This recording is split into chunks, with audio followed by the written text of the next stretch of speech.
नमस्कार, मी डॉक्टर सौरभ पटवर्धन, नंदादीप नेत्रालयाचा संचालक। आज 8 मार्च म्हणजे जागतिक महिला दिन आहे आणि या निमित्तानं नंदादीप सर्व परिवारातर्फे सर्व महिलांना हार्दिक शुभेच्छा।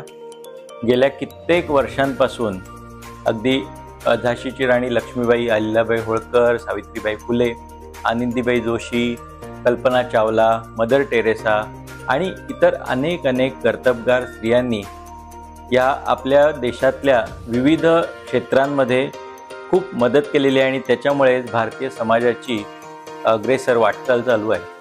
आज सुद्धा आपली पत्नी, आपली आई, आपल्या मुली या विविध क्षेत्रामध्ये आता खूप छान कामगिरी करतायत आणि त्याच्यामुळेच आपल्या समाजाला एक आधार मिळत आहे। या सर्व समाजाच्या धारणा असणाऱ्या या सर्व महिलांना आमच्या नंदादीप परिवारातर्फे हार्दिक शुभेच्छा। ताज्या घडामोडी पाहण्यासाठी माझा महाराष्ट्र न्यूजला आजच सबस्क्राइब करा।